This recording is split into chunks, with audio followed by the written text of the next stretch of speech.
Hey, deserving listeners, Jorge and Anfisa. Let's go back and watch and see what happened. George has good qualities.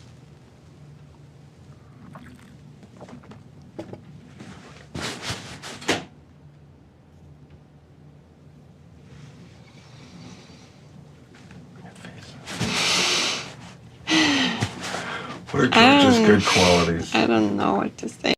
So I don't know why he's asking this question, but I like it. He is validating, and then says, what are his good qualities? What do you like about him?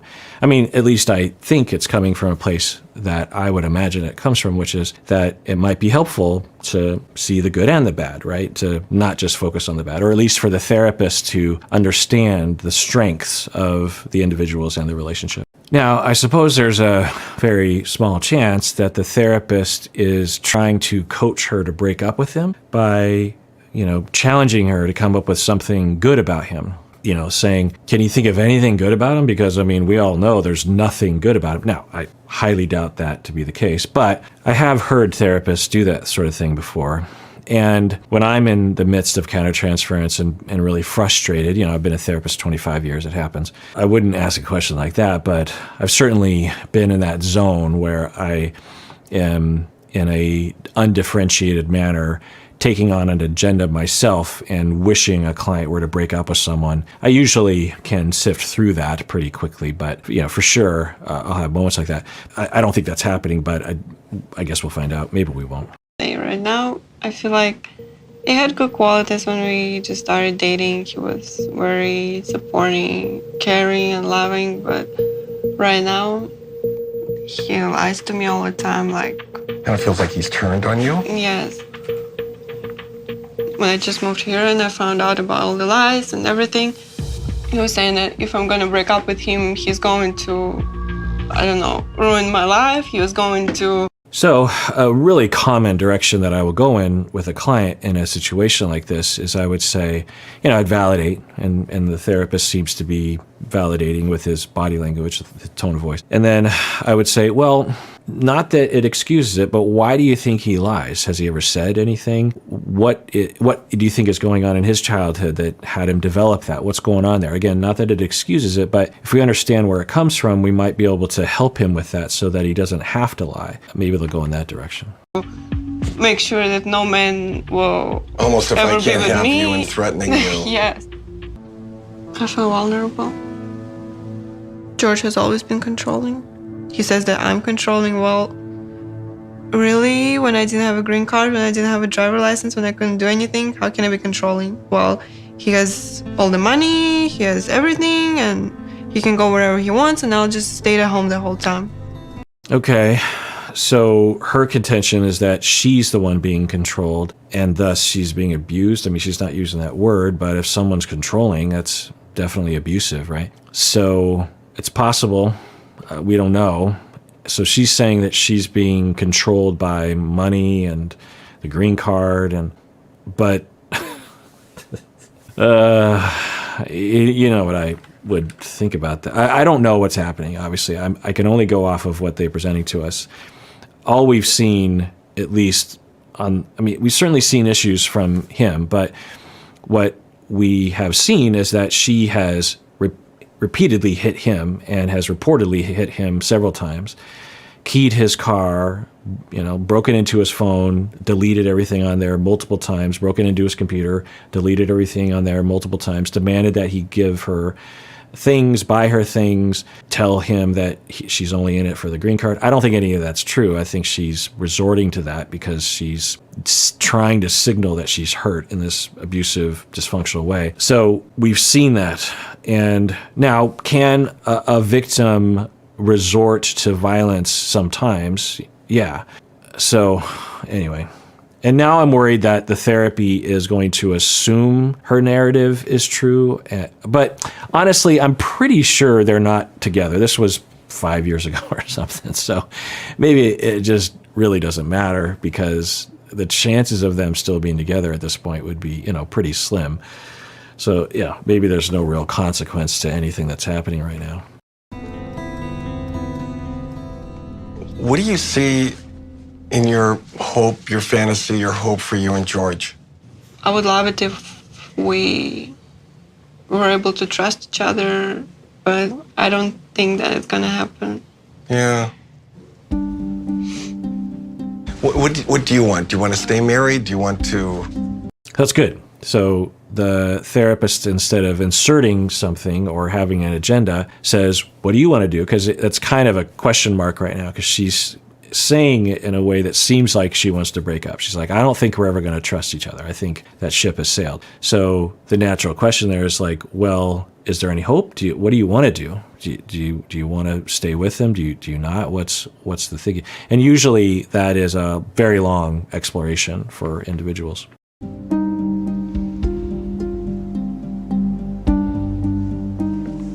I don't know. I feel like sometimes I feel like it would be better for both of us if we just go separate ways. But at the same time, like I told you, I feel scared to leave because of how George acts. Yeah.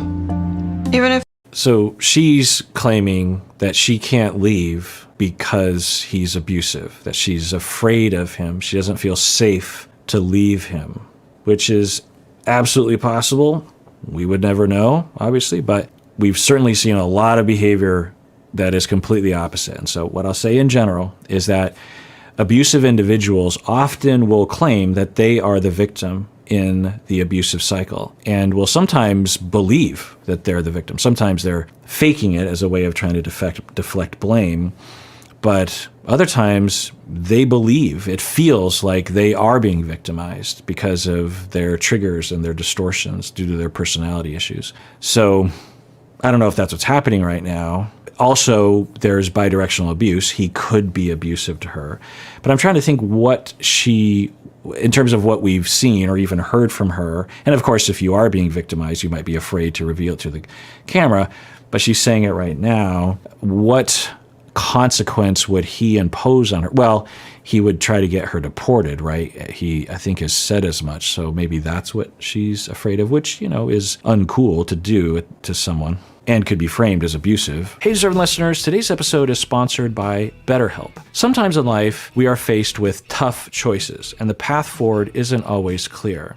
And some of you might even be facing a tough choice right now. Well, for me, I like to fully explore all the options. That usually helps me to feel more confident moving forward. And sometimes it really helps to talk with someone and get their perspective and maybe their wisdom. And of course, therapy can help with this. I never planned on specializing in this area when I started out as a therapist, but over time, a lot of clients have come to me when they are facing tough choices that they're having a hard time figuring out what to do. Well, one option worth exploring is BetterHelp. If you're thinking of starting therapy, it's worth giving a try. It's entirely online. It's designed to be convenient and suited to your schedule. And also you can switch therapists at any time at no additional charge. So let therapy be your map with BetterHelp. Visit betterhelp.com/Kirk today to get 10% off your first month. That's BetterHelp, HELP.com/Kirk. I had thoughts about divorcing George. I just feel scared because he's going to get mad and is going to go talk about me, and I don't want that.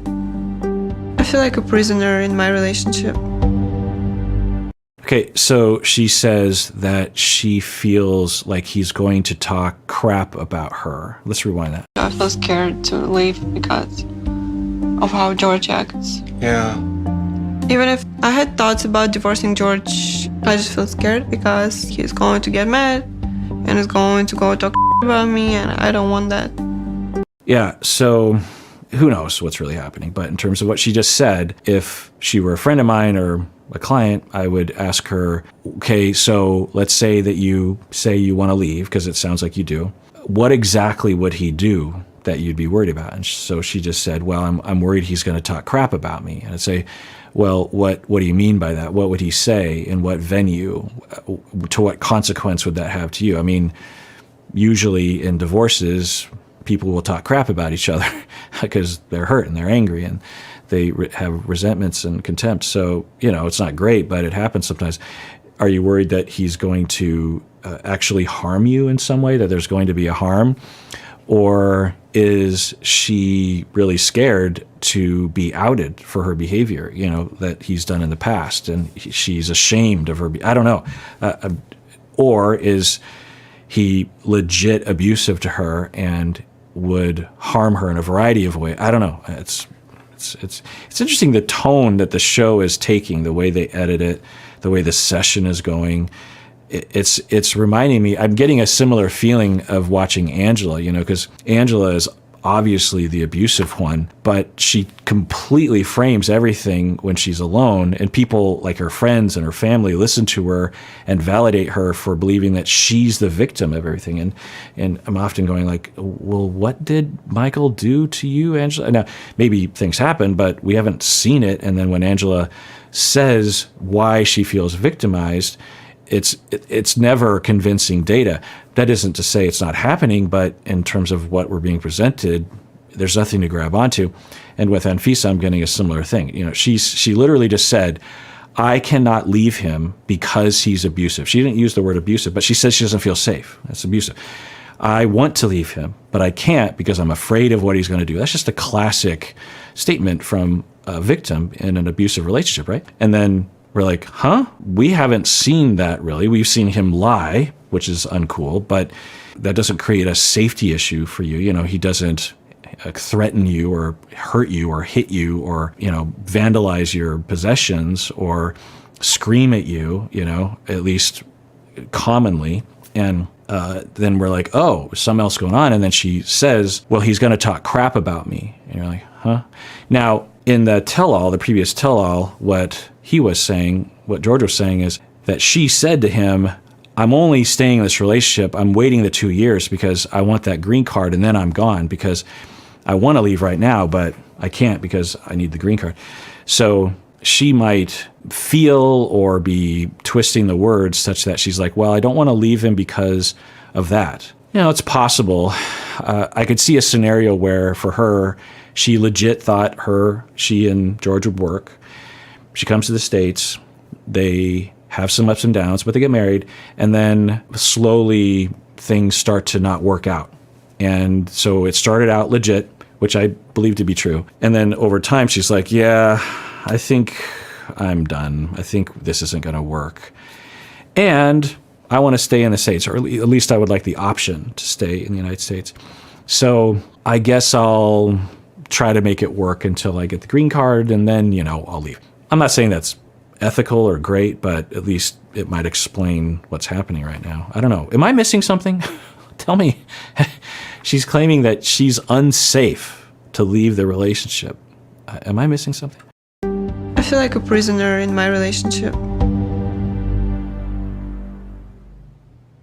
I feel scared. Like, I don't know. Like, I have feelings for him. I love him, but I don't even know what to do. You're afraid if you divorce him, he's going to ruin your life to an extent. Oh, okay.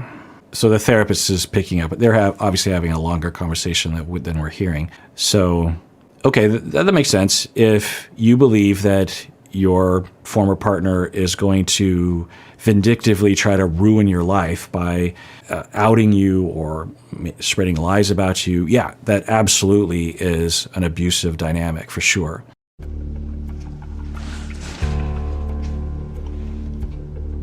It's not a good place to be. I think the counseling session went well. I got to express my feelings. Not 100%, but maybe 95%. What's the 5% that you didn't open up about? It's personal. I don't know, but it wouldn't be unusual for a client of any sort to feel they were pretty vulnerable, but not entirely. It takes a long time for people to feel 100% safe. Even in therapy, for myself, the last therapist I went to, I had no reason to believe that I was unsafe. But, there's just a reticence to being completely honest. It's scary. We can trust our therapists a lot, but, you just never know. And it's easier to withhold. It's easier to, filter yourself and not reveal everything that you're going through, not every thought, not every feeling that you're having, not every shame that you have in your life. So it's great that the therapist, that's primary, and what a great job the therapist did along those lines to help her, even if she never goes back to this therapist, which I hope she does, but that she would walk away going, therapy, it feels good to do that. I feel validated. It's a safe place. That's a wonderful start for her potential recovery. All right, let's end it there. Everyone, please take care of yourself because you deserve it. You really, really do.